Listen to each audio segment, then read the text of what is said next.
I'm Anjali Rao in Taipei, home to my guest this week, singer-songwriter Chou. Who started out life as the quiet kid. These days is one of Asia's hottest stars. He can't walk down a street without being mobbed by adoring fans. This is Talk Asia.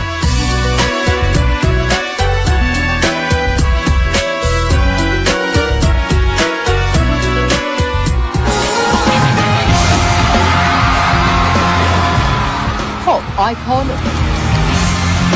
movie star, singer-songwriter and film director. Chou has revolutionized and ruled contemporary Asian pop, writing his own material and playing his own music.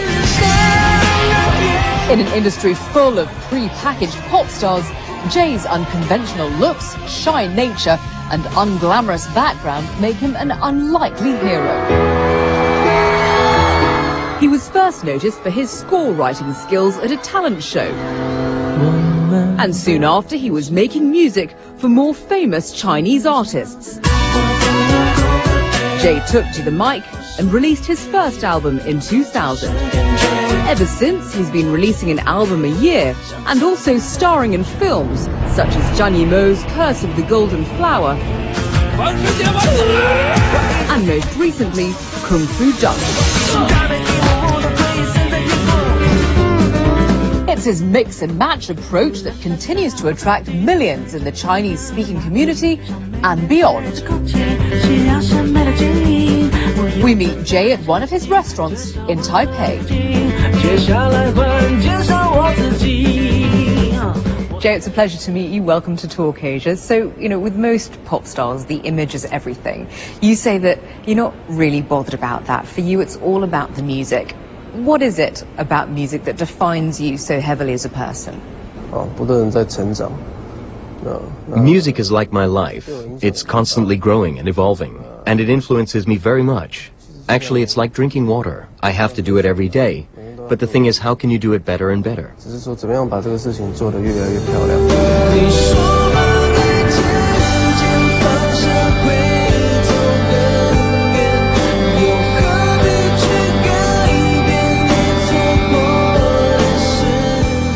You're often slated for mumbling your way through the lyrics. Don't you want people to be able to hear what you're singing about? I didn't do it intentionally. I didn't realize it's my style at all until people told me about it. Later I tried to make it as my trademark, as in this way I could use my vocal as an instrument. If you can't hear what I'm singing, you can read the lyrics book. This is even better because lyrics are meant to be read as a piece of art. Otherwise, why should we print the lyrics book? It gives you a chance to appreciate the beauty of lyrics. I suppose that's one way of looking at it. You're often referred to as a sort of an anti-hero in this industry, somebody who got fame despite himself because you're so shy and retiring.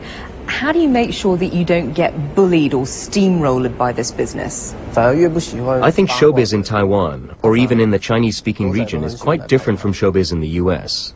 The more low-profile and tight-lipped you are, the more the paparazzi runs after you. And I happen to belong in this category. So I think there's a huge difference in cultures.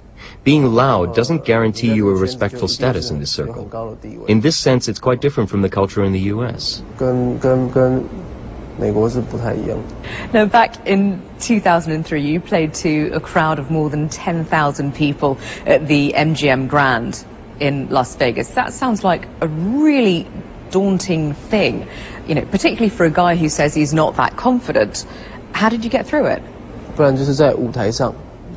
I think my confidence belongs to the stage, or when I'm standing in front of the screen.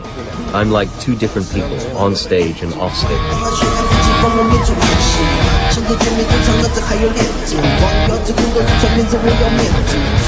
On the stage, I have to be very confident, particularly when they're all filming you with cameras and you know that you're being watched on screen. The Chou on TV is really not the same as the one off stage.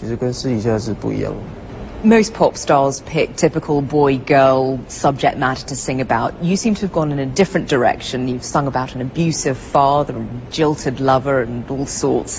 Where is this dark material coming from? I think my music is quite different from the Western rap music culture. They really don't mind bringing in foul language and topics on violence, but you won't find those in my music. The only reason why I sang about an abusive father was that I wanted to remind people of the social problems we have.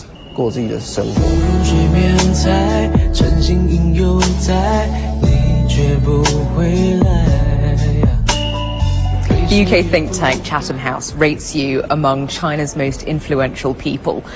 Does knowing something like that make you feel like you've got a greater sense of responsibility to live up to? I do have this sense of responsibility to be inspirational for society, particularly children, really. That's why the most important theme in my songs is love, including the love for our parents. The rap music in America is all about drugs, guns, and violence, but mine is quite the opposite. My songs sound like they're about violence, but the lyrics are all about love, like don't take drugs or take care of your parents. So, especially for Westerners, I really think they'll be amazed at how paradoxical my music is. The rhythm and everything has so much strength in it, and yet the themes are so sentimental and soft. I think this is my way of doing music. Being one of Asia's most famous faces, you're a real target for the paparazzi, and you seem to have a special loathing for them, which you've sung about. What is it in particular that angers you so much about them?